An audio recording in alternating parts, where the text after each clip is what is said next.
કઈ વાંધો નહીં, જોઉં ઝાંખું થાય છે.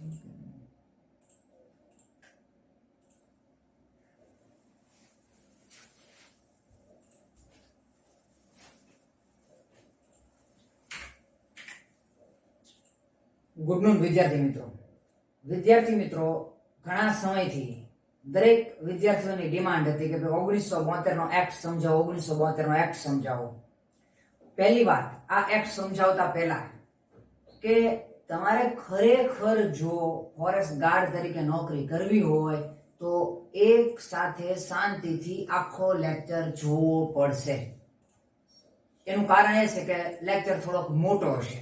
સાવ સંક્ષિપ્તમાં છે એ મેં ઉડાડી નથી દીધો લેક્ચર, એટલે એ વાત આપણે તમારે છે યાદ રાખવી પડશે. બીજું કે આ જે લેક્ચર છે એ માત્ર ફોરેસ્ટ ગાર્ડ માટે નથી, પણ ફોરેસ્ટ ગાર્ડમાં તો ઉપયોગી છે જ, એ સિવાય ફોરેસ્ટર જે આગામી સમયની અંદર વનપાલની આવવાની છે ભરતી, એમાં પણ ઉપયોગી થશે. સાથોસાથ જીપીએસસી દ્વારા ડિક્લેર થઈ છે રેન્જ ફોરેસ્ટ ઓફિસરની 51 જગ્યા આરએફઓ, તો આરએફઓ માટે પણ છે એ આ ખૂબ અગત્યનો થઈ જશે લેક્ચર.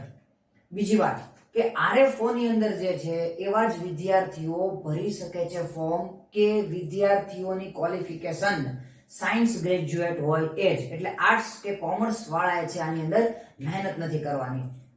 આ એટલા માટે કહી દીધું કે નહીતર ઘણા વિદ્યાર્થીઓ ફોરેસ્ટ ગાર્ડ વાળા જે ગ્રેજ્યુએટ હોય એ લોકો આની તૈયારી કરવા માંડે આરએફઓ ની અને સમય બગાડે.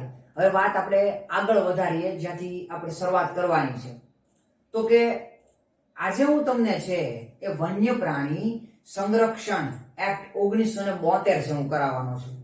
તો આ એક્ટ છે એની શરૂઆત ક્યારથી થઈ, કેન્દ્ર સરકારે ક્યારથી મંજૂરી આપી, ગુજરાતમાં છે એ ક્યારથી લાગુ પાડવામાં આવ્યો, અને એ સિવાય આ એક્ટ અનુસંધાને ગુજરાત અને કેન્દ્રની અંદર કઈ કઈ વૈધાનિક સંસ્થાઓ છે એ બનાવવામાં આવી, અને એ વૈધાનિક સંસ્થાઓ છે કઈ કઈ રીતે છે પોતાની ફરજો નિભાવે છે એ આખું વિસ્તૃત આપણે છે એ આજે જોવાનું છે. તો આપણે કરીએ હવે સ્ટાર્ટ એક્ટ.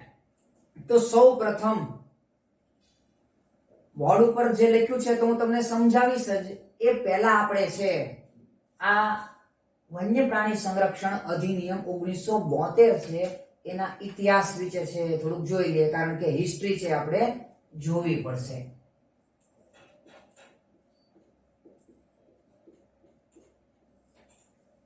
કઈ રીતે એક્ટ આવ્યો એની હિસ્ટ્રી છે. ઓકે, શરૂ કરીએ આપણે. તો કે પર્યાવરણ સંબંધી કાયદાઓ જે હોય છે એ પર્યાવરણનું સંરક્ષણ અને કુદરતી સંસાધનોના ઉપયોગને કંટ્રોલમાં લાવે છે અને નિયંત્રિત કરે છે. પર્યાવરણ સંબંધી કાયદાઓ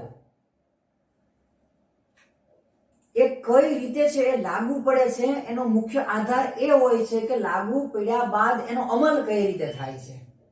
ત્રીજી વસ્તુ કે જ્યાં સુધી પર્યાવરણની સંરક્ષણના કાયદાઓની કે એની વ્યવસ્થાપનની વાત છે ત્યાં સુધીમાં એવું કહી શકાય કે કદાચ પર્યાવરણની સુરક્ષા અંગેના કાયદા બનાવવામાં ભારત દેશ કવચિત પ્રથમ સ્થાને છે. સૌ પ્રથમ છે એ શરૂઆત આપણે છે એ કરેલી કે જેને પોતાના અલગથી પર્યાવરણની સુરક્ષાના કાયદા હોય એવા દેશ પૈકી કવચિત ભારત દેશ છે એ પ્રથમ છે ગણવામાં આવે છે. એનું કારણ શું છે? તો કે એનું કારણ છે એ આપણો ઇતિહાસ. ઇતિહાસ છે ત્યારથી છે એ શરૂઆત થઈ ગઈ વન પર્યાવરણ કાયદાઓની. હવે ભારતે સૌ પ્રથમ, યાદ રાખજો, ભારતે સૌ પ્રથમ છે 1887 માં છે એ વન્ય પક્ષી અને વન્ય પ્રાણીઓને લગતી સુરક્ષાનો કાયદો છે પસાર કર્યો. આ કાયદાની અંદર યાદ રાખજો, આ કાયદાની અંદર છે એ માત્ર પક્ષીઓના વેચાણ પર જ પ્રતિબંધ હતો. માત્ર પક્ષીઓના વેચાણ પર જ પ્રતિબંધ છે એ હતો, એના શિકાર પર નહીં. એટલા માટે થયું કેવું કે આ કાયદો પસાર થઈ ગયો પણ એનાથી છે એ શિકારની પ્રવૃત્તિ છે એ તો એટલી જ રહી, અને ચોક્કસ જાતિના પક્ષીઓની છે એ સંખ્યા ઘટવા માંડી. તરત જ આ વાતનું ધ્યાન છે એ વખતે આપણી ઉપર જે શાસન હતું એ અંગ્રેજોનું હતું. યાદ રાખજો, આ બધા કાયદા જે પસાર કરશે બધા અંગ્રેજો જ પસાર કરશે. 87 નો પણ અંગ્રેજોએ જ કરેલો. અને ત્યારબાદ સતત છે એ પક્ષીઓની સંખ્યા ઘટવા માંડી શિકારના કારણે.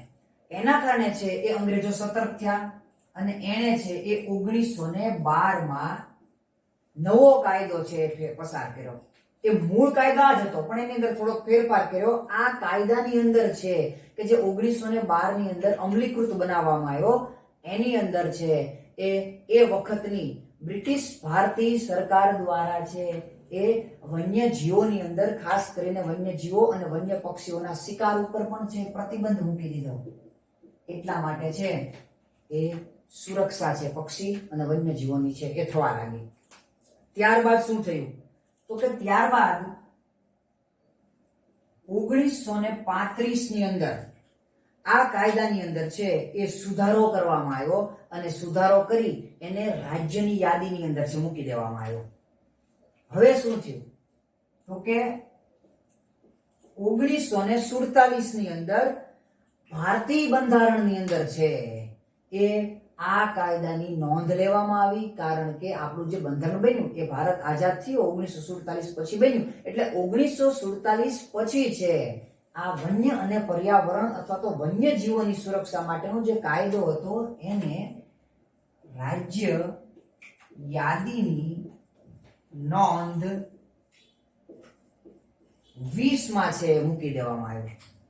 આટલા ફેરફાર છે એ સમયની અંદર છે એ થઈ ગયા. હવે આગળ છે એ કયા કયા ફેરફાર થયા એ આપણે જોઈ લઈએ. તો કે 1960 ના દાયકામાં 47 માં ભારત આઝાદ થઈ ગયું. ત્યારબાદ છે એ 1960 ના દાયકાની અંદર વન્ય પ્રાણીઓના સંરક્ષણની ફરી પાછી છે એ મૂળ ભારતીય સરકાર દ્વારા છે એ શરૂઆત કરવામાં આવી. બંધારણમાં યાદ રાખજો હવે શું થશે 1960 પછીના દાયકાની અંદર તો કે ભારતીય બંધારણની અંદર અનુચ્છેદ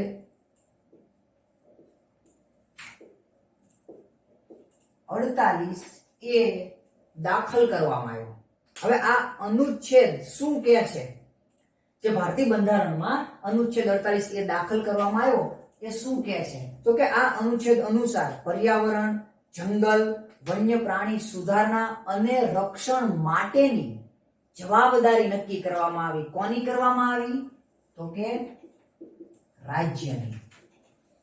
48 એ અનુસાર રાજ્યની છે એ પર્યાવરણ અને વન્યજીવોની સુરક્ષા માટેની છે એક ચોક્કસ જવાબદારી નક્કી કરી દેવામાં આવી.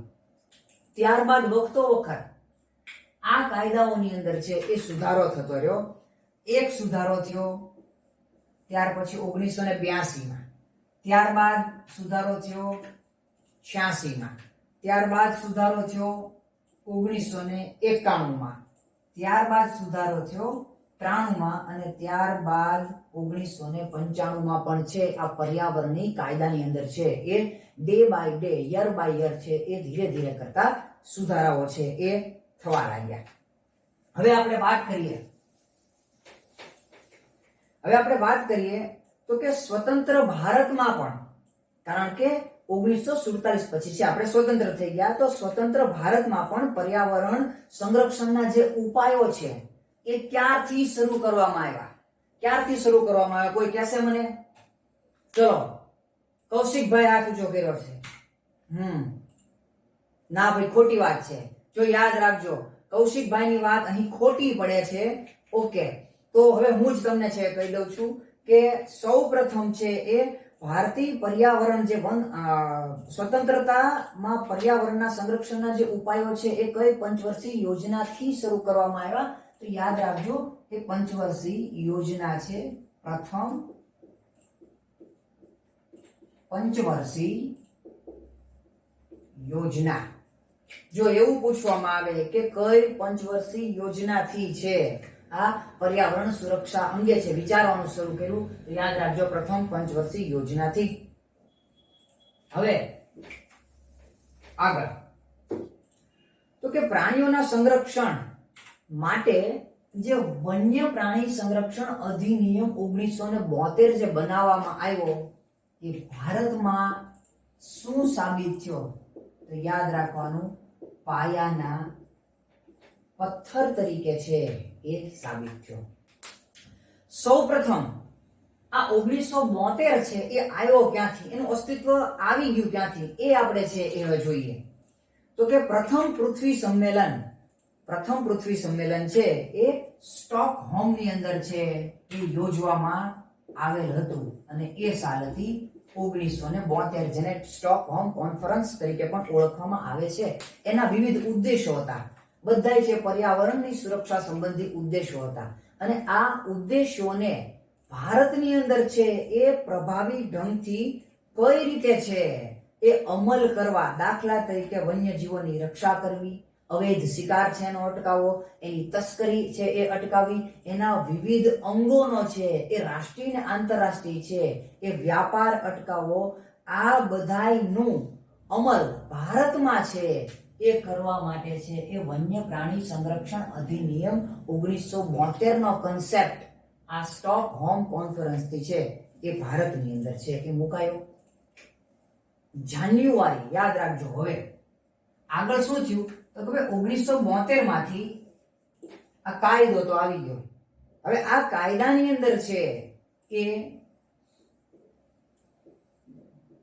જાન્યુઆરી 2003 ની અંદર છે એક સંશોધન કરવામાં આવ્યું અને આ કાયદાનું નામ છે એ ભારતીય વન્ય પ્રાણી સંરક્ષણ અધિનિયમ 2002 રાખવામાં આવ્યું.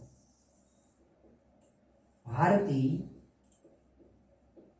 વન્ય પ્રાણી સંરક્ષણ અધિનિયમ 2002 રાખવામાં આવ્યું.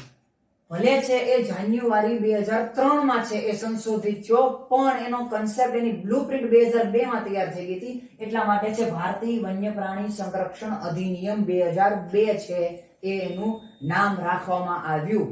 અને આ અધિનિયમ 2002 અનુસાર જંગલી જીવો, પક્ષીઓ અને વનસ્પતિને છે એ વધુમાં વધુ રક્ષણ આપવામાં આવ્યું. અને જો કોઈ છે એ શિકાર કરે અથવા તો આવા પ્રાણી, પશુ, પંખી કે વનસ્પતિનો છે એ અવૈધ વ્યાપાર કરે તો એની સજા છે એ ખૂબ કડક છે કરી નાખવામાં આવી. હવે આ જે કાયદો છે યાદ રાખજો, જમ્મુ અને કાશ્મીરને બાદ કરતા સમગ્ર ભારતની અંદર છે એ લાગુ પાડવામાં આવ્યો. આ જે અધિનિયમમાં જે ફેરફાર થયો 2002 ની અંદર એ અંતર્ગત છે અને 1972 અંતર્ગત શું શું વિચારધારાઓ હતી એ છે એ આપણે જોઈ લઈએ. તો કે ફેરફાર થયેલા 2002 ના સુધારા સાથેના 1972 નો જે અધિનિયમ છે એની અંદર છે એ એક તો કે રાજ્ય કક્ષાનું વન્યજીવ સલાહકાર બોર્ડ આ બનાવવામાં આવશે એવું કહેવામાં આવ્યું આ કાયદામાં. બીજું તો કે પશુ પક્ષીઓના શિકાર પર નિયંત્રણ, પશુ પક્ષીઓના શિકાર પર નિયંત્રણ. ત્રીજું અભયારણ્યો અને રાષ્ટ્રીય ઉદ્યાનો, નેશનલ પાર્ક આ કાયદા અંતર્ગત સ્થાપવામાં આવશે. ત્યારબાદ ચોથું તો કે જંગલી વન્યજીવો કે તેના અંગોના વ્યાપાર પર પ્રતિબંધ. ઉપરાંત જંગલી અમૂલ્ય વનસ્પતિઓ છે એને કાપવા કે એના વ્યાપાર પર પણ પ્રતિબંધ. આ બધું છે એ 1972 ના 2002 ના સુધારા અંતર્ગત છે એ નક્કી કરવામાં આવ્યું, સમાવવામાં આવ્યું. હવે ભારતીય બંધારણમાં જરાક જઈએ, આ કાયદાને અનુલક્ષીને યાદ રાખજો વિદ્યાર્થી મિત્રો. ભારતીય બંધારણમાં જઈએ આપણે આ કાયદાને અનુલક્ષીને. તો કે ભારતીય બંધારણના અનુચ્છેદ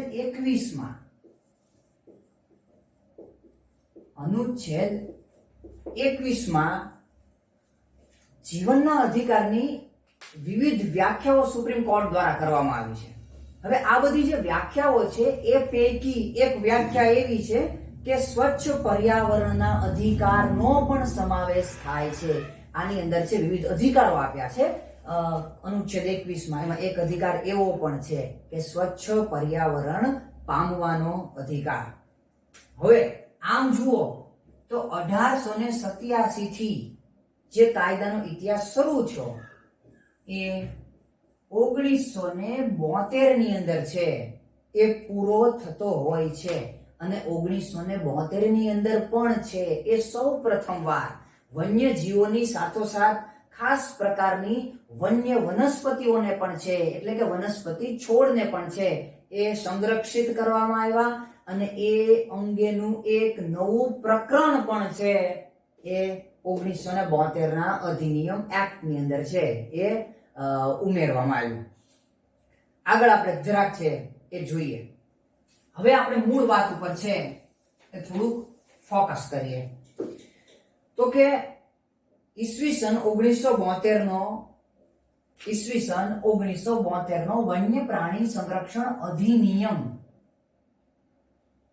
નંબર 53 એ ભારતમાં ક્યારે અમલીકૃત બન્યો? તો લગભગ તમને બધાને ખબર છે, છતાં હું એક એજ્યુકેશનના પાઠ રૂપ છે, મારે લખવું પડે અને તમને કહેવું પડે, એટલે હું કહું છું કે ભાઈ 9 સપ્ટેમ્બર 1972 થી 9 સપ્ટેમ્બર 1972 થી છે એ આ કાયદો અમલ કરવામાં આવ્યો ભારતમાં, જમ્મુ અને કાશ્મીરને બાદ કરતા. ત્યારબાદ યાદ રાખજો, ત્યારબાદ 1991 માં wild life protection amendment act છે એ અસ્તિત્વમાં આવ્યો. Wild life protection amendment act અસ્તિત્વમાં આવ્યો. આ act wild life protection amendment act ભારતમાં ક્યારે લાગુ પડ્યો? તો કે ભારતમાં લાગુ પડ્યો 2 ઓક્ટોબર 1991 થી. આગળ જોઈએ. હવે તો કે વાત કરી આપણે વન્ય પ્રાણી સંરક્ષણ અધિનિયમ 1972 નંબર 53 કે ભારતમાં ક્યારે લાગુ પડ્યો? તો કે 9 સપ્ટેમ્બર 1972 માં ભારતમાં લાગુ પડ્યો. સરસ, ભારતમાં લાગુ પડ્યો. કોઈ મને કહેશે ભાઈ ગુજરાતમાં ક્યારથી અમલીકરણ થયો? આ કાયદો ગુજરાતમાં ક્યારથી અમલીકૃત બન્યો? કોણ કહેશે? અચ્છા, મમતાબેન બોલો. હા, થોડીક ભૂલ છે, થોડીક. તમે અનિતાબેન? હા, સાવ ભૂલ છે, સાવ ભૂલ છે. ઓકે, ચલો હવે હું જ કહી દઉં કે ગુજરાતમાં છે વન્ય પ્રાણી સંરક્ષણ 1972 છે એ ક્યારથી લાગુ પડ્યો? યાદ રાખજો, ગુજરાતમાં 1 ફેબ્રુઆરી 1973 થી ગુજરાતમાં છે એ આ કાયદો લાગુ પાડવામાં આવ્યો. કેન્દ્રની અંદર ભલે 9 સપ્ટેમ્બર 1972 પણ એક્ઝામમાં પૂછાય તો 1 ફેબ્રુઆરી 1973 ગુજરાતમાં. બરોબર, કેન્દ્રમાં છે એ આ ઉપરની તારીખ આપી છે અને ગુજરાતની અંદર આ નીચેની તારીખ આપી છે. ઓકે, હવે આગળ વધી. આની અંદર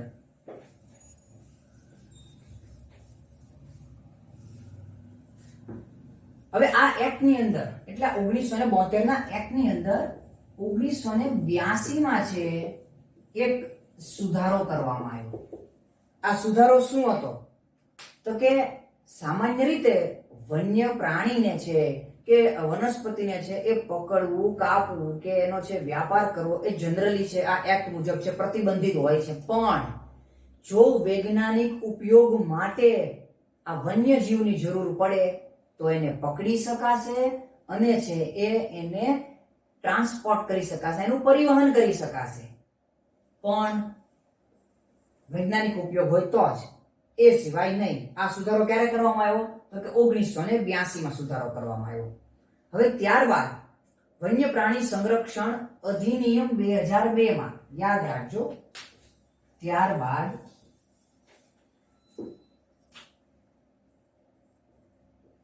વન્ય પ્રાણી સંરક્ષણ અધિનિયમ 2002 માં એક નવું જ પ્રકરણ છે જોડવામાં આવ્યું, 4A.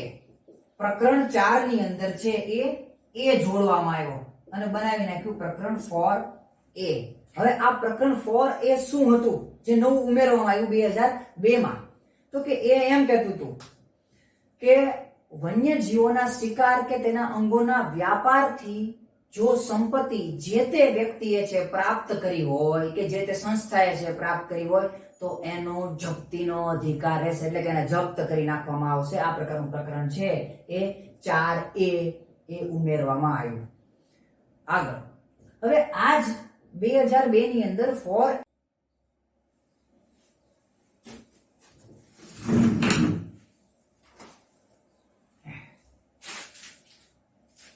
બરોબર વિદ્યાર્થી મિત્રો, તો આપણે છે એ જોયું કે 2002 ની અંદર એક સુધારો કર્યો અને એ સુધારા અંતર્ગત છે એ એક નવું જ 4A એટલે પ્રકરણ 4 ની અંદર એક સબ ડિવિઝન છે ઉમેરવામાં આવ્યો અને એના કારણે છે એ એક નવો જેવો કાયદો છે ભાઈ અસ્તિત્વમાં આવ્યો કે ભાઈ વન્ય પ્રાણીઓના શિકાર અથવા તો એના અંગોના વ્યાપારમાંથી જે તે સંપત્તિ છે એ પ્રાપ્ત કરી હોય છે તે ગુનાહિત વ્યક્તિ એની પાસેથી જપ્ત કરી લેવાનો એનો જપ્તીનો અધિકાર આવ્યો, એ આપણે જોયું. એ સિવાય એક નવો કોન્સેપ્ટ છે એ આ સુધારાના કારણે આવ્યો, એનું નામ છે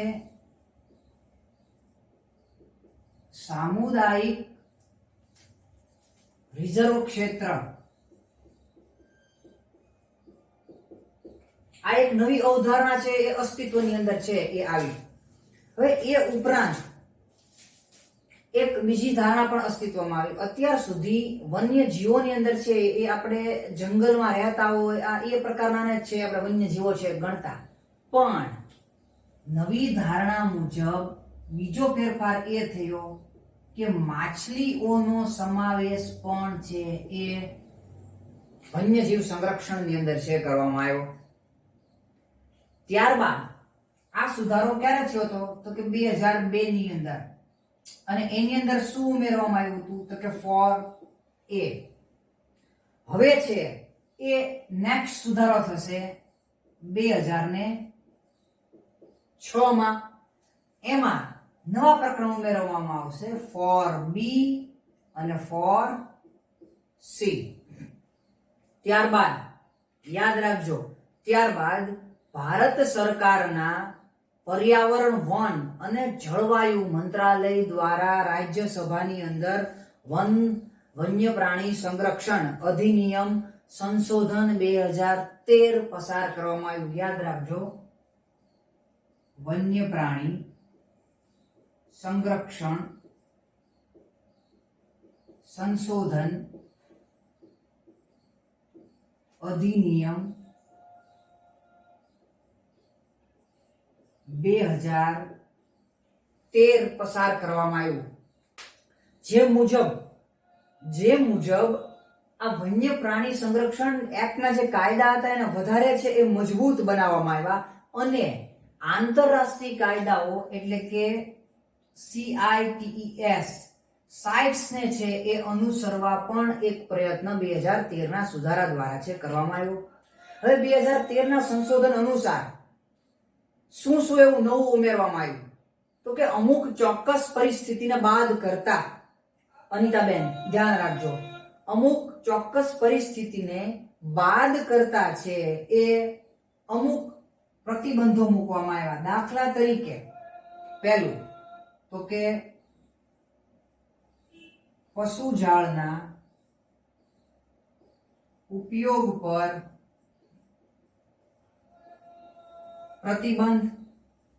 બીજું કે સંરક્ષિત ક્ષેત્રોની અંદર એટલે કે સરકાર દ્વારા જે તે સ્થાનને 72 અંતર્ગત છે એ સંરક્ષણ પ્રદાન કરવામાં આવે ત્યાંના મેનેજમેન્ટની અંદર છે એ ગ્રામ સભા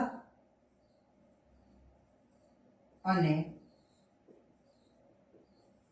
ગ્રામ પંચાયતને જોડવામાં આવ્યા. ત્રીજું તો કે આંદામાન અને નિકોબાર દ્વીપ સમૂહ. આંદામાન અને નિકોબાર જે દ્વીપ સમૂહ છે એ દ્વીપ સમૂહની ચોક્કસ જનજાતિ કે જે શિકારી અને સંગ્રાહક છે તેને અમુક હદ સુધી ચોક્કસ શિકાર કરવા માટે છે એ હક આપવામાં આવ્યો. તો એ પણ ફેરફાર ક્યારે થયો? તો કે 2013 ની અંદર. હવે આ સંશોધક વિધેયકની અંદર હજી શું ફેરફાર કરવામાં આવ્યો? તો યાદ રાખજો કે આ 2013 ના સુધારા અંતર્ગત જે અભયારણ્યો કે નેશનલ પાર્કની સીમાની અંદર છે એ ક્રાઇમ થાય અથવા તો છે ત્યાં શિકાર કરવામાં આવે તો સજા છે એ કેવી કરી નાખવામાં આવી? તો કે સજા છે એ બમણી કરી નાખવામાં આવી. દાખલા તરીકે 5 થી 7 વર્ષની જેલ અને 5 થી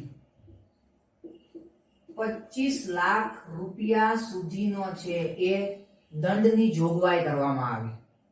જે પહેલા આ વિધેયક આવ્યું એ પહેલા 3 થી 7 વર્ષની જેલ અને 10,000 રૂપિયા સુધીનો દંડની જોગવાઈ હતી. બરોબર, આ ઓછી હતી જે વધારી દેવામાં આવી આ અધિનિયમ અંતર્ગત. હવે બીજો શું ફેરફાર કરવામાં આવ્યો? તો કે એકનો એક અપરાધ વાઇલ્ડ લાઈફ ને અનુલક્ષીને જો ફરી વખત કરવામાં આવે તો આ સુધારા મુજબ રકમ છે દંડનીય કરી નાખવામાં આવી 30 લાખ રૂપિયા. 30 લાખ રૂપિયા છે એ દંડની રકમ છે વધારી દીધી. એ ઉપરાંત અત્યાર સુધી શું હતું? તો કે વાઘ અને અન્ય સંકટગ્રસ્ત જે પ્રજાતિ છે એનો અપરાધ બ્યુરો છે એ ચલાવવામાં આવતો. એટલે કે વાઘ અને ચોક્કસ પ્રાણીઓને તે છે એ સંરક્ષણ છે પ્રદાન કરવામાં આવતું. પરંતુ આ સુધારા 2013 ના સુધારા અંતર્ગત છે એ આ બ્યુરોને બદલી અને એનું નામ કરી નાખવામાં આવ્યું વન્યજીવ અપરાધ નિયંત્રણ બ્યુરો. વન્યજીવ અપરાધ નિયંત્રણ બ્યુરો, કે જેની અંદર તમામ પ્રકારના જે 72 ના એક્ટ ની અંદર સમાવેશ છે એ બધાય છે એ પશુ અને પક્ષીઓને છે આવરી લેવામાં આવે. વન્યજીવ અપરાધ નિયંત્રણ બ્યુરો એની આખું ગઠન છે કરવામાં આવ્યું. કોના દ્વારા? તો કે 2013 ના સંશોધન દ્વારા.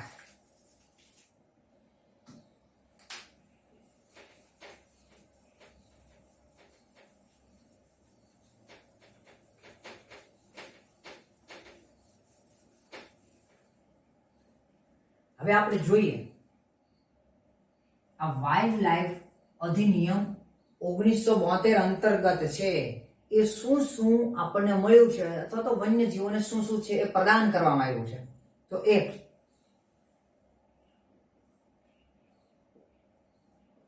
વાઇલ્ડ લાઈફ સંરક્ષણ અને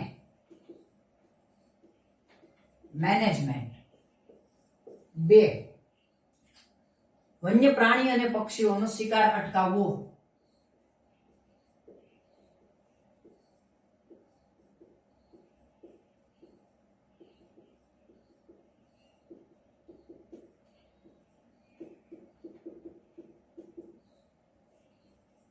3 તો કે રાષ્ટ્રીય ઉદ્યાનો અને અભયારણ્યો સ્થાપવા અને રાષ્ટ્રીય ઉદ્યાનો સ્થાપવા. 4 પ્રાણીઓના અવૈધ શિકાર પર નિયંત્રણ.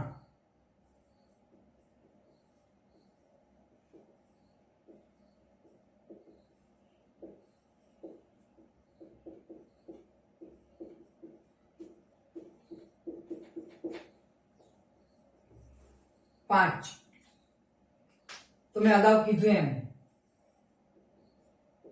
આંદામાન નિકોબાર દ્વીપ સમૂહની ચોક્કસ જનજાતિઓ જે છે એને અમુક હદ સુધી શિકાર કરવાની મંજૂરી આપવી અને એ સિવાય 6 અભયારણ્ય કે નેશનલ પાર્કની અંદર 10 કિલોમીટર સુધીની જે સીમા હોય અભયારણ્ય અને નેશનલ પાર્કની અંદર તો બરોબર છે પણ એ સિવાય એની બહાર પણ જે ફરતી 10 કિલોમીટરની જે સીમા હોય એ સીમા સુધી ત્યાં રહેતા સ્થાનિક લોકોએ હથિયાર બંધી હોય છે એટલે હથિયાર રાખવાની છૂટ આપવામાં આવતી નથી. જો કોઈને અનિવાર્ય કારણસર છે એ હથિયાર રાખવું પડે એમ હોય તો એને છે રાજ્ય સરકારની પરવાનગી લેવી પડે છે.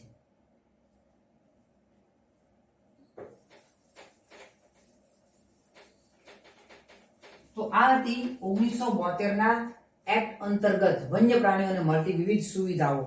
હવે આપણે વાત કરીએ 1972 નો એક્ટ છે એની અંદર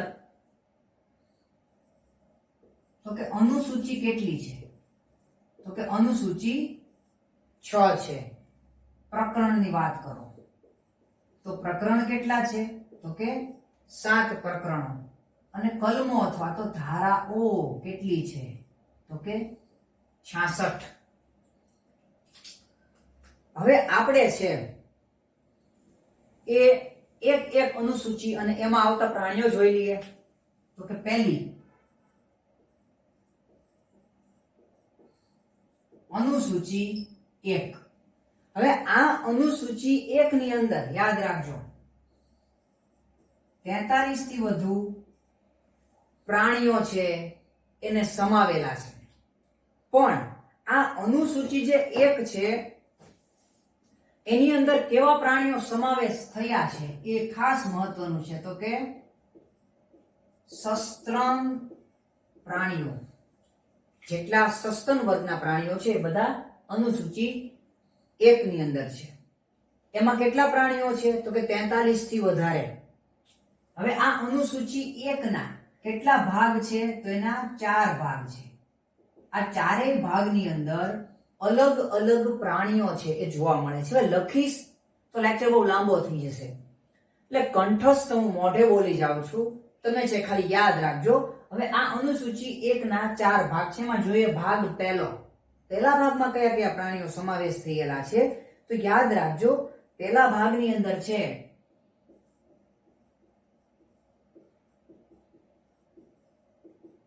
એ સસ્તન પ્રાણીઓ છે એ સમાવેશ થયેલા છે. કયા કયા તો કે કાળિયાર, રણબિલાડી, ચોસિંગા, હિસ્પીડ, ભારતી સિંહ, ભારતી ઘુડખર, ભારતી વરુ, દીપડો અથવા ટેટુઓ. દીપડાને ટેટુઓ પણ છે કહેવાય છે. ચિત્તા બિલાડી, મલાયન રીંછ, માઉસ, ડિયર, સળવો, કીડીખાવ, ઘોરખોદિયું, ગેંડો, બારાસિંગો, પટાવાળો વાઘ. આ બધાય ભાગ 1 ના સસ્તન પ્રાણીઓ છે કે જેને રક્ષણ આપવામાં આવ્યું છે. તો ભાગ 2 માં સ્થળચર, જળચર અને સરીસૃપો. સ્થળચર એટલે જમીન પર રહેતા વન્યજીવો, જળચર એટલે પાણીના વન્યજીવો એટલે પાણીમાં રહેતા છે પ્રાણીઓ, અને સરીસૃપો એટલે પેટે ઢસડાઈને ચાલતા. દાખલા તરીકે મગર છે, ગરોળી છે, સાપ છે, કાચબો છે, આ બધા છે સરીસૃપોમાં આવે. તો એ બધાય છે એ ભાગ 2 ની અંદર છે. હવે ભાગ 2 ની અંદર કયા કયા પ્રાણીઓ છે જોઈએ તો કે મગર, ઘડિયાળ, ઈંડાખાવ ભારતી સાપ, મોટી બંગાળી ચંદન ઘો, ચર્મ કાચબો, રાજ કાચબો, અજગર, રાજ ગરોળી. તો આ બધાય છે એ સ્થળચર, જળચર, સરીસૃપો ભાગ 2 ના પ્રાણીઓ છે. હવે આપણે જોઈએ ભાગ 3. ભાગ 3 માં છે પક્ષીઓ જોવા મળે છે. ભાગ 3 માં કયા કયા પક્ષીઓ જોવા મળશે તો કે આસામી, વાંસ તેતર, પૂર્વી સફેદ બગલો, ટપકાવાળું વગડાવ ઘુવડ, મોટી ભારતી ઘોરાલ, મોટો છે એ ભારતી ચિલોત્રો, સક્રો બાદશાહ, સારસ, ચિલોત્રો, મોટો બાજ, મોટી સિસોટી બતક, પહાડી, લાવરી, મોર, સફેદ ચાંચવાળું બતક, આ બધા પક્ષીઓ ભાગ 3 માં. ભાગ 4 માં શું જોવા મળશે? તો કે ખાસ પ્રકારના પતંગિયા અને જીવડા એ જોવા મળશે ભાગ 4 ની અંદર.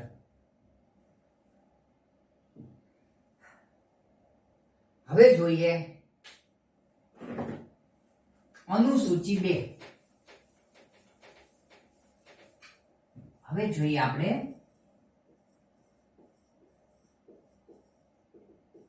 અનુસૂચિ 2. અનુસૂચિ 2 માં બે ભાગ છે, ભાગ 1 અને ભાગ 2. હવે અનુસૂચિ ભાગ 1 ની અંદર, અનુસૂચિ 2 ના ભાગ 1 ની અંદર કયા કયા પ્રાણીઓ આવે છે જોઈએ. તો કે જંગલી કૂતરો અથવા ઢોલ, સાંઢો અને કેમેલિયોન એ શેમાં આવશે? ભાગ 1 માં. ત્યારબાદ ભાગ 2. તો ભાગ 2 માં સિમેટ, common fox, jackal, otter, sloth, bear, રોડકો ફોક્સ, ધામણ, ભારતીના કિંગ કોબ્રા, રસેલ વાઇપર, તો આ બધા છે એ ભાગ 2 ની અંદર જોવા મળશે.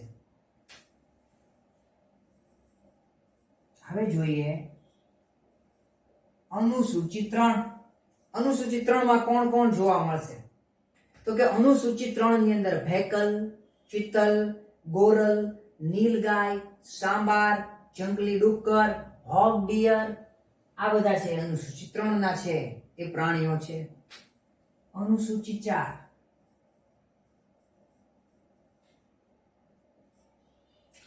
અનુસૂચિ 4 ની અંદર કોણ કોણ છે એ પ્રાણીઓ સમાયેલા છે જોઈએ. તો કે વણિયાર, લોકડી, સસલા, શેરવો, જંગલી બિલાડી, ભારતી સાહુડી, નોળિયો, લાલ લોકડી, વીઝલ, આ બધા છે એ આવેલા છે. એ ઉપરાંત અનુસૂચિ 4 માં ઘણા બધા પક્ષીઓ પણ છે. કયા કયા? તો કે સુરખા, બેબલર, સાતભાઈ, ટુકડીઓ, સફેદ ઘુવડ, બુલબુલ, ફ્લાવર પેકર્સ, દૂધરાજ, હંસ, ડુક્કી, કબૂતરો, બતકો, બગલા, ફેરી બ્લુબર્ડ, બાજ, સકરો, ચાતક, જંગલી મરઘો, ગીધ, સુગરી, લક્કડખોડ વગેરે છે એ આની અંદર છે એ સમાયેલા છે. હવે જોઈએ અનુસૂચિ 5. તો યાદ રાખજો કે અનુસૂચિ 5 છે એ થોડીક આપણે ડિટેલમાં જોશું. હવે આ છે એ આટલો ભાગ ભૂસી નાખો ને અનિતાબેન? ઓકે, ચલો.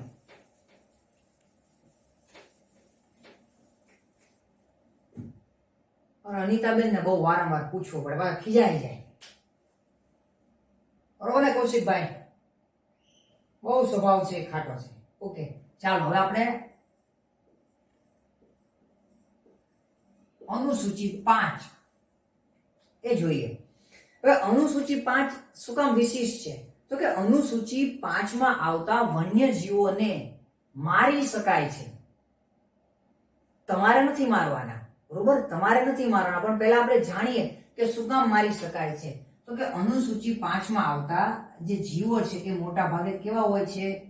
ઉપદ્રવી અથવા રોગ ફેલાવનાર.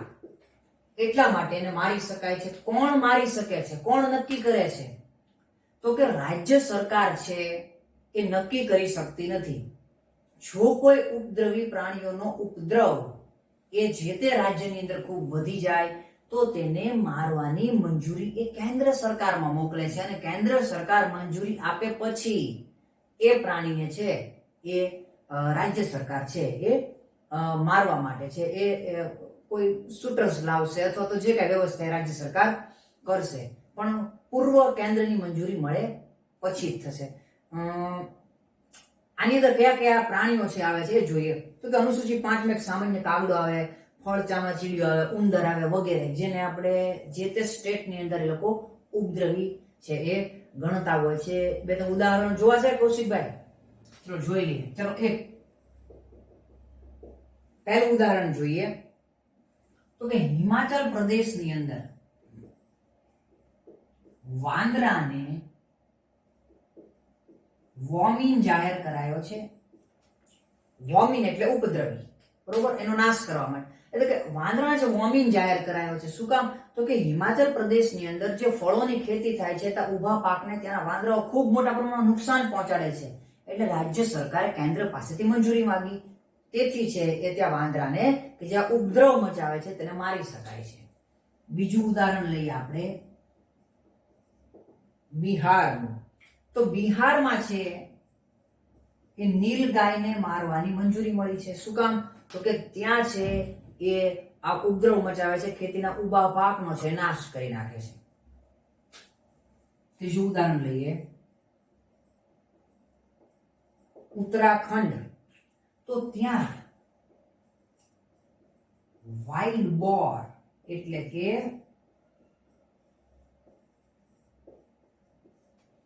જંગલી ભૂંડને છે એ મારવા માટેની પરવાનગી મળી ગયેલ છે. તો કે જંગલી ભૂંડ છે એ ત્યાં રોગ ફેલાવતું હશે કે ઉપદ્રવ મચાવતું હશે, એ કોઈ પણ કારણસર છે ત્યાંની મંજૂરી માંગી છે અને એને મળી ગઈ છે. તો આ રીતે અનુસૂચિ 5 ને અનુસરવામાં આવે છે. હવે જોઈએ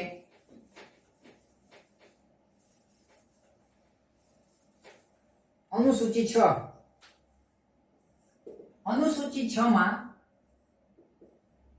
ચોક્કસ પ્રકારની વનસ્પતિને પ્રોટેક્શન આપવામાં આવ્યું છે. કઈ કઈ વનસ્પતિ? તો કે એક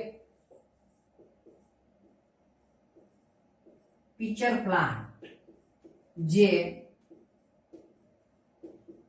મેઘાલયમાં ખાસી, ગારો, જૈંતિયાની પહાડી ઉપર સૌથી વધારે થાય છે. બીજું લેડીઝ સ્લીપર ઓર્કિડ અને ત્રીજું રેડ વાંદા અને બ્લુ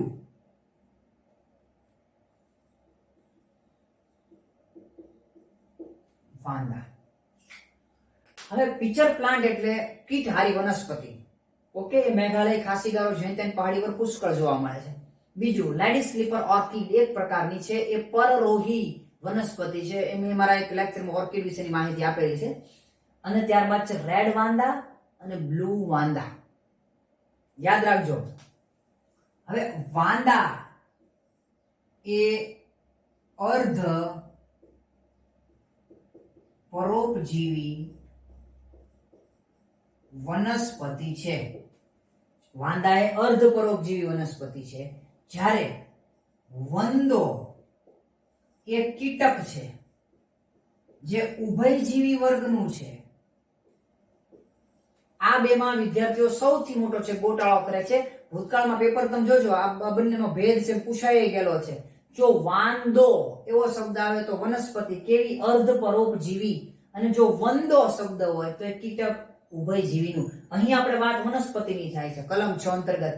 એટલે આ ત્રણેય વનસ્પતિ છે. એમાં લાલ વાંદા અને બ્લુ વાંદા પણ વનસ્પતિ છે.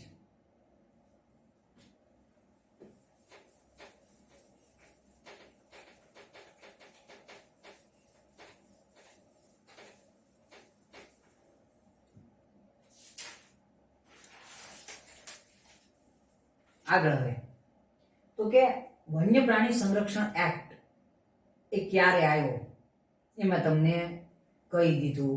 પછી છે ગુજરાતમાં ક્યારે અમલ થયો કહી દીધું. એની અનુસૂચિઓની આપણે ચર્ચા કરી, પ્રકરણની ચર્ચા કરી. હવે આ વન્ય પ્રાણી સંરક્ષણ અધિનિયમ 1972 અંતર્ગત ખાસ પ્રકારની વૈધાનિક સંસ્થાઓને મંજૂરી મળી છે.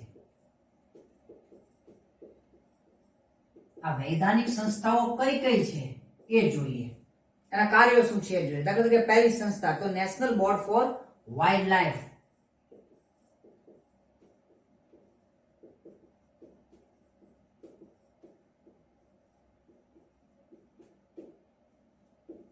જેને આપણે ટૂંકમાં કહેશું NBDI, national board for wild life.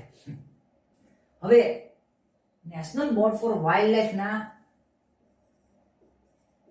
Chairman કોણ હશે? તો કે જે તે સમયના દેશના વડાપ્રધાન. National board for wildlife ના ડેપ્યુટી ચેરમેન કોણ હશે? તો કે જે તે સમયના કેન્દ્રીય વન અને પર્યાવરણ મંત્રી. આગળ, આ બોર્ડ કેવું બોર્ડ છે?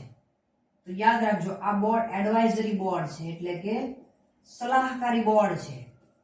એની સલાહ છે એ એકદમ સુપ્રીમ પ્રકારની છે એ હોય છે. હવે સુપ્રીમ પ્રકારની એટલે કે કયા પ્રકારની સલાહ એ આપે છે? તો કે એક એક્ઝામ્પલ લઈએ.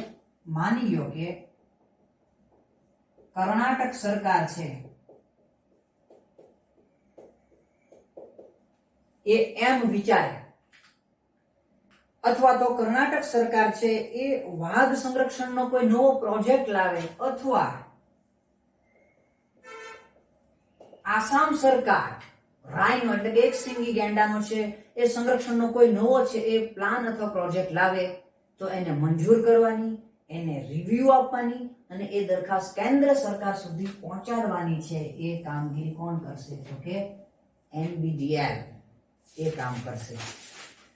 ત્યારબાદ એક વિશિષ્ટ વાત, તો કે desert national park was declared by government of Rajasthan.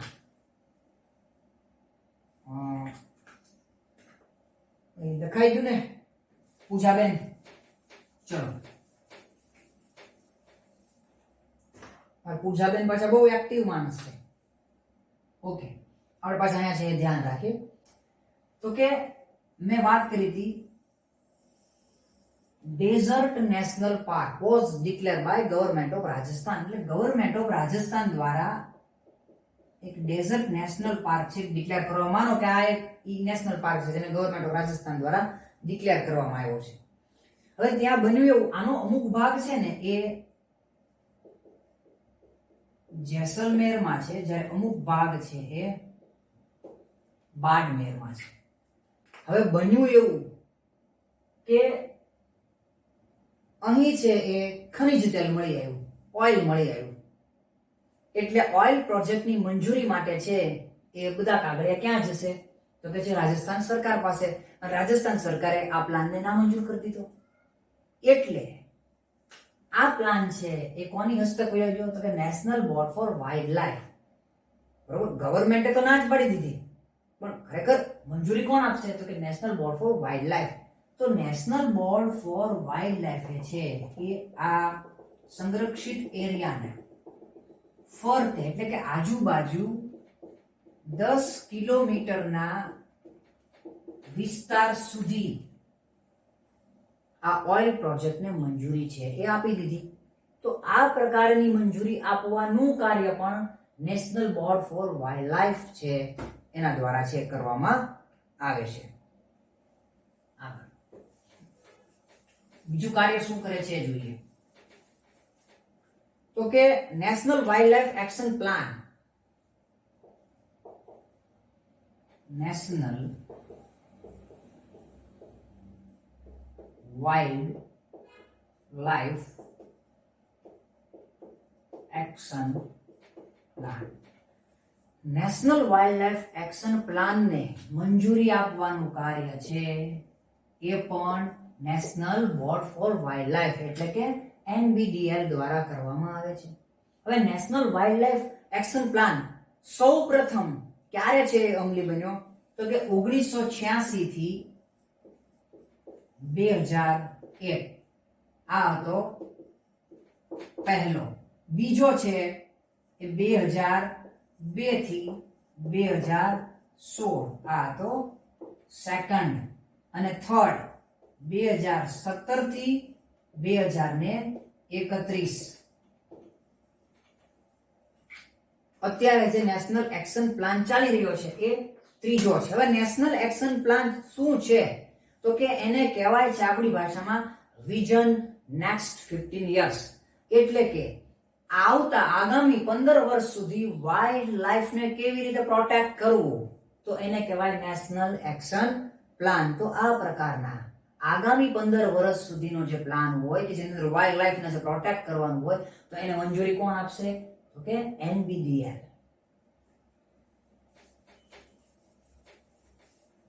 હજી એક એનું કાર્ય જોઈએ.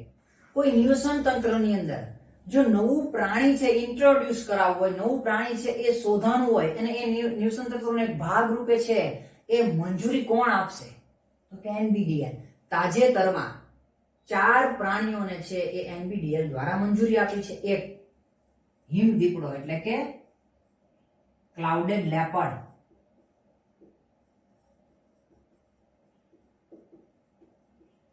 બે નોર્થ રિવર ટેરેપિન, 3 રેડ પાંડા અને 4 અરેબિયન સી હેમ્પબેક વ્હેલ. આ ચારેયને તાજેતરની અંદર છે એ NBDL એ મંજૂરી આપી છે. નોર્થ રિવર ટેરેપિન, યાદ રાખજો, ટેરેપિન એટલે નદીના કાચબા, એને ટેરેપિન કહેવાય. જો સમુદ્રી કાચબા હોય તો એને ટર્ટલ કહેવાય. મેં ગુજરાતના કાચબા લેક્ચરમાં આ વિશે ડિટેલમાં માહિતી આપી છે. Arabian sea humpback. તો આ જે ચારેય છે એને નવા હેબિટેટની અંદર છે એ મંજૂરી આપવાનું કામ NBDL દ્વારા છે કરવામાં આવ્યું. અને આના ચેરમેન મેં તમને પહેલા કીધું એમ કોણ છે? તો કે જે તે સમયના દેશના વડાપ્રધાન. તો સીધી મંજૂરી કોની પાસેથી આ બધા કાર્યોની આવશે? તો કે ડાયરેક્ટ છે એ chair of prime minister, PM દ્વારા સીધી મંજૂરી છે મળે છે આ દરેક કાર્યોને.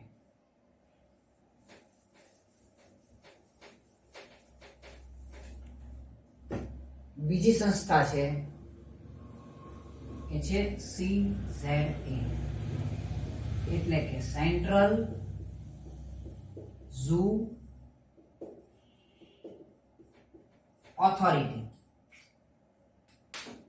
ભાઈ સેન્ટ્રલ ઝૂ ઓથોરિટી નામ ઉપરથી જ ખ્યાલ આવી જાય કે દેશની અંદર ઝૂલોજિકલ પાર્ક એટલે કે પ્રાણી સંગ્રહાલયને મંજૂરી આપવાનું, એને મેન્ટેન કરવાનું, એના પ્રાણીઓનો ડાયટ પ્લાન નક્કી કરવાનો, ટેકનિકલ સપોર્ટ કરવાનું, આ બધું કામ છે સેન્ટ્રલ ઝૂ ઓથોરિટી કરશે. બીજું શું કરશે? તો કે મેન્ટેન કરશે શું? ઇન સિટુ અને ex situ. What is the in situ and ex situ? શું છે આ?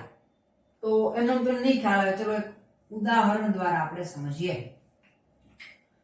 જો કોઈ વાઘને ટાઈગર રિઝર્વ ફોરેસ્ટની અંદર છે એ સંરક્ષિત કરવામાં આવે તો એને કહેવાય ઇન સિટુ.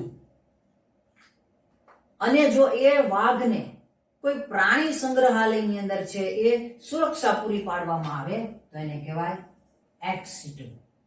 તો આ પ્રકારના એક્સ સિટુ પ્રોગ્રામને કોણ મંજૂરી આપે છે? CZA. હજી એક ઉદાહરણ લઈએ કે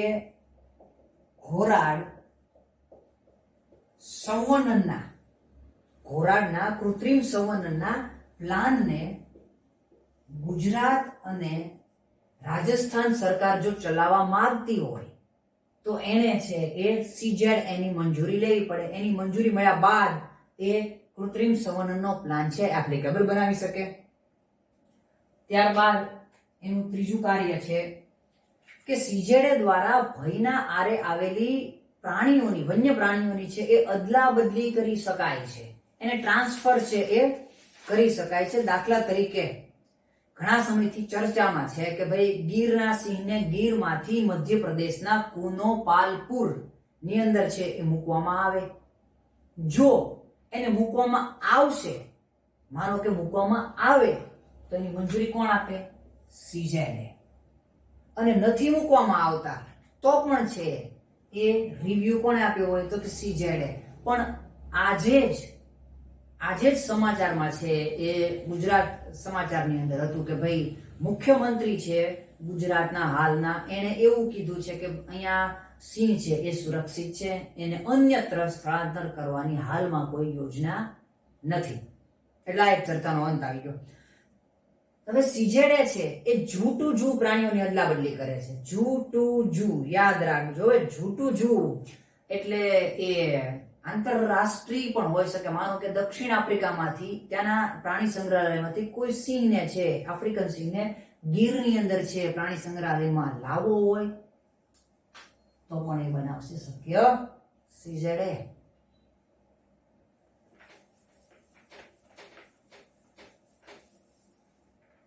ત્યાર પછીની સંસ્થા છે wild life crime control bureau. Wild life crime control bureau. આ સંસ્થા શું કરશે તો કે ભાઈ વાઇલ્ડ લાઈફ ક્રાઇમ ની માત્ર છે માહિતી મેળવશે. તે આંતરરાષ્ટ્રીય વાઇલ્ડ લાઈફ કંટ્રોલ કરતી ઓથોરિટીઝ છે એની સાથે સંકળાયેલી રહેશે. ઇન્ટરપોલ એટલે કે ઇન્ટરનેશનલ પોલીસ સાથે છે એ સુમેળભર્યા સંબંધો છે એ રાખશે. વાઇલ્ડ લાઈફ ક્રાઇમ ના છે એ ડેટા, આખી એક ડેટા બેંક છે બનાવશે. કયા કયા ક્રિમિનલો છે, ક્યાં ક્યાં જોવા મળે છે, તેને ભૂતકાળની અંદર કયા પ્રકારની એક્ટિવિટી કર્યા, બધી વોચ રાખશે. એ બધું કામ કરશે wild life crime control bureau. ત્યાર પછી છે ચોથી અને છેલ્લી સંસ્થા,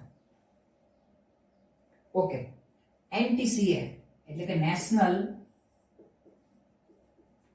ટાઈગર કન્ઝર્વેશન ઓથોરિટી. યાદ રાખજો કે એનટીસીએ ના ચેરમેન કોણ હોય છે તો કે જે તે સમયના કેન્દ્રીય વન અને પર્યાવરણ મંત્રી છે એ એનટીસીએ ના ચેરમેન હોય છે. એનટીસીએ કામ શું કરે છે ઝડપથી જોઈ લઈએ તો કે પ્રોજેક્ટ ટાઈગર જેવી નોડલ એજન્સીઓને મંજૂરી આપે છે. ટાઈગર પ્રોજેક્ટના વિવિધ પ્લાન છે એનો રિવ્યુ આપવાની અને મંજૂરી આપવાની બધી કામગીરી છે એ આ સંસ્થા છે કરશે. વાઘની વસ્તી ગણતરીની અંદર પણ છે એ મદદ કરશે. દર 4 વર્ષે વાઘની વસ્તી ગણતરી થાય છે. હવે એક જોઈએ શબ્દ ચિત્તા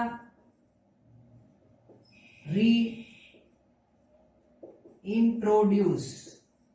આ ચિત્તા રીઇન્ટ્રોડ્યુસ ને મંજૂરી કોણ આપશે તો કે નેશનલ ટાઈગર કન્ઝર્વેશન ઓથોરિટી એટલે કે એનટીસીએલ જે એનટીસીએ જે છે આ સંસ્થા એનટીસીએ એ મંજૂરી આપશે. પહેલા આપણે એ જોયું કે આ ચિત્તા રીઇન્ટ્રોડ્યુસ શું છે તો કે આપણે જાણીએ છીએ કે ભારતમાંથી પહેલા ચિત્તા પુષ્કળ પ્રમાણમાં હતા પણ સતત અવૈધ શિકારના કારણે છે એ લુપ્ત થઈ ગયા છે. એક પણ ચિત્તો ભારતની અંદર હાલમાં જોવા મળતો નથી.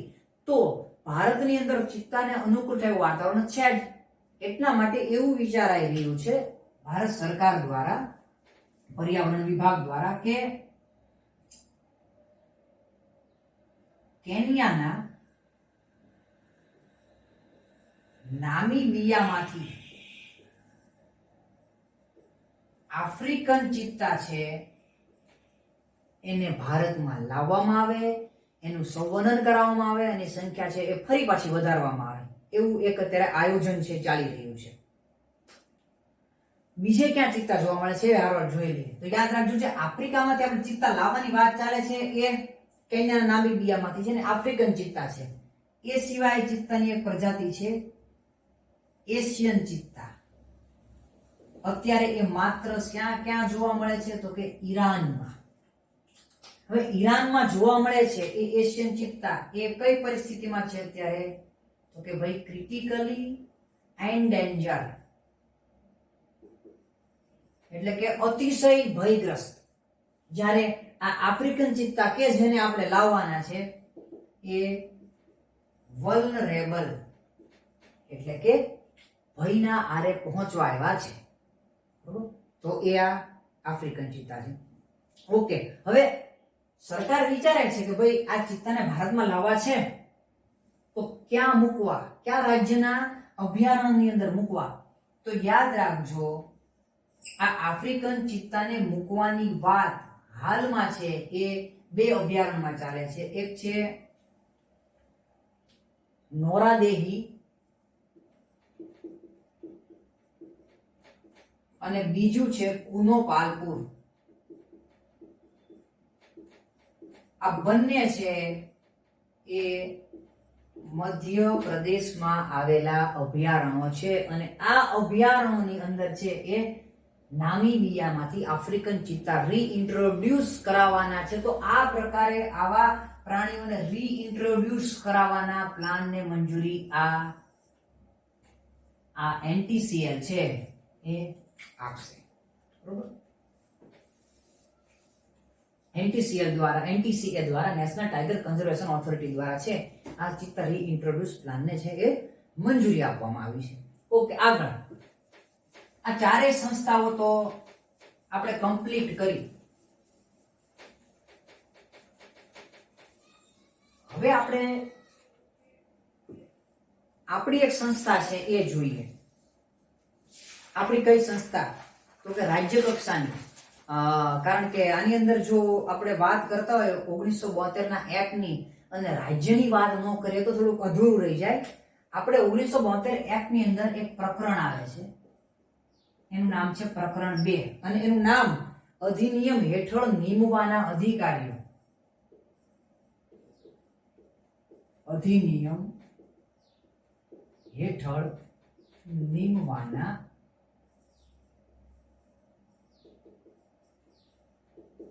અધિકારીઓ અથવા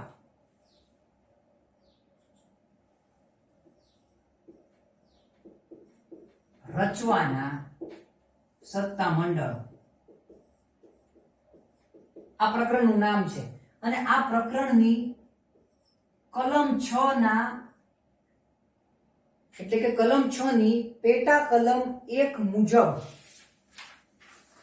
કલમ 6 ની પેટા કલમ 1 મુજબ રાજ્ય કક્ષાએ વન્ય પ્રાણી સલાહકાર બોર્ડની રચના કરવામાં આવે છે. રાજ્ય વન્ય પ્રાણી સલાહકાર બોર્ડની રચના કરવામાં આવે છે.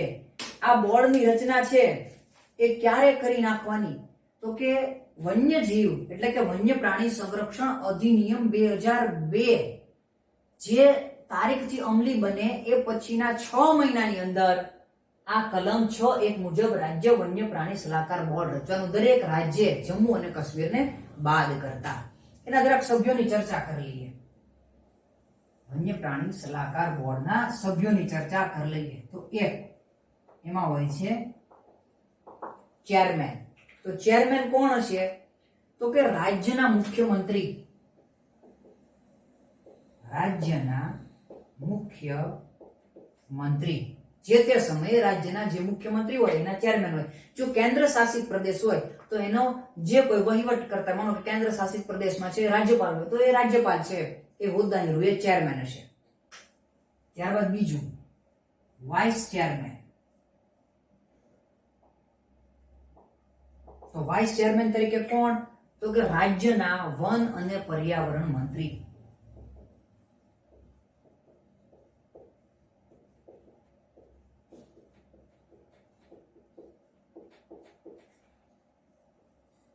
ત્રણ જે તે રાજ્યના 3 ધારાસભ્યો.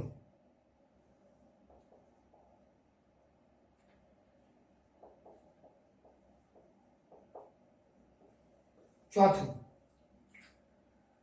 તો કે વન્ય જીવન સાથે સંકળાયેલી સંસ્થાઓ, બિન સરકારી સંસ્થાઓ એટલે કે આપણે એને કહી શકાય કે એનજીઓસ કે જેને રાજ્ય સરકાર દ્વારા નિયુક્ત કરવામાં આવી હોય.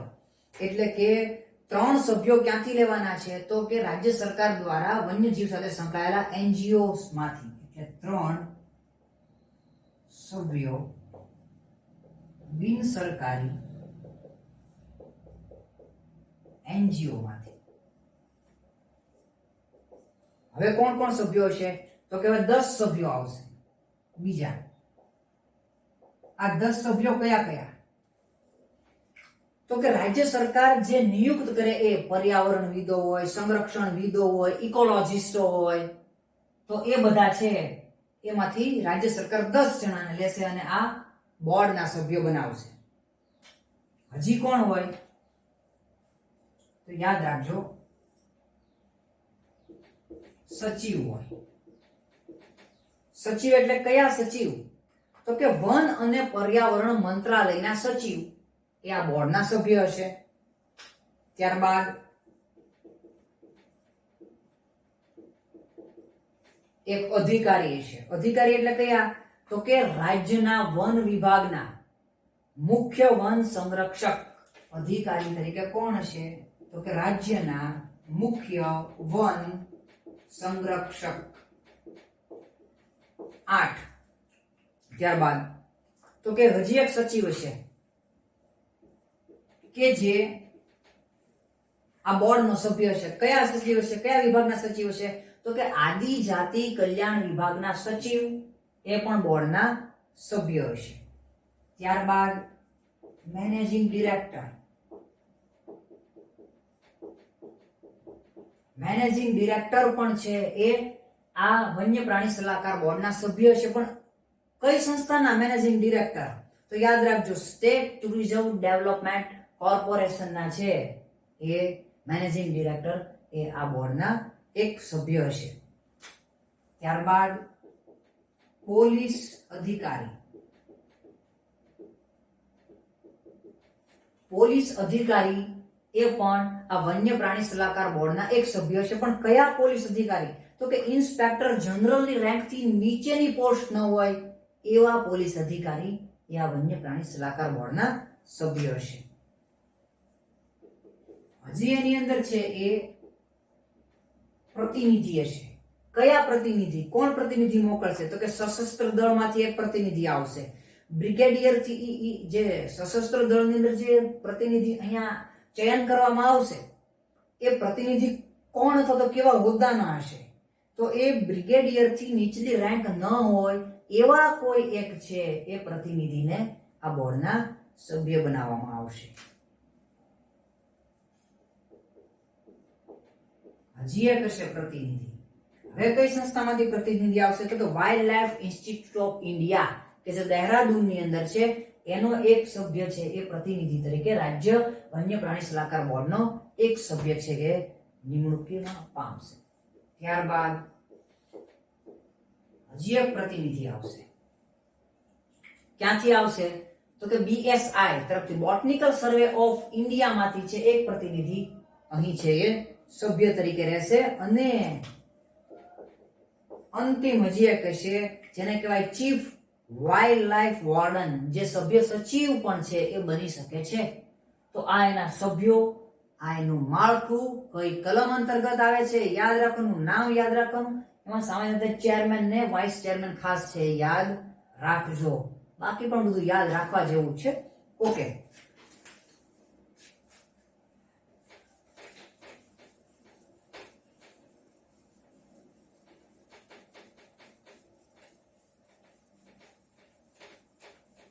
હવે આ લેક્ચર લેતા લેતા છે ને ક્યારનું મારા માઇન્ડ ની અંદર એક શબ્દ છે એ આવે છે કે ભાઈ સાહેબ આ તમે વન્ય પ્રાણી સંરક્ષણ અધિનિયમ 1972 છે એ આખું કરાવી દીધું ના આ બધી સંસ્થાઓ, પણ આની અંદર કઈ બાયોસ્ફિયર રિઝર્વ એ શબ્દ કઈ ન સંભળાવો. તો યાદ રાખજો,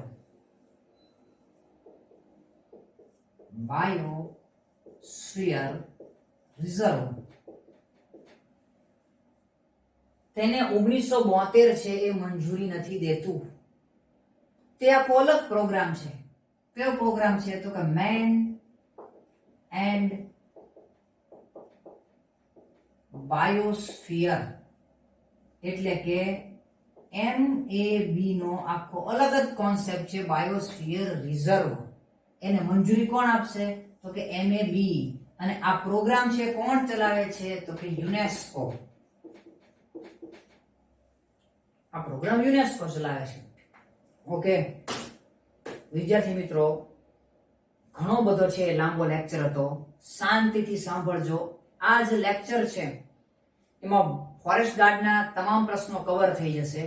આવનારી વનપાલની ભરતીના પણ છે એ પ્રશ્નો કવર થઈ જશે અને ખાસ કરીને આની ડેપ્થ તમે ઊંડાઈ જુઓ તો જીપીએસસી ની જે ડિક્લેર થઈ છે આરએફઓ એટલે કે રેન્જ ફોરેસ્ટ ઓફિસરની પરીક્ષાના એક અગત્યના ટોપિક તરીકે છે એ સંપૂર્ણ છે એ આવી જાય એમ છે.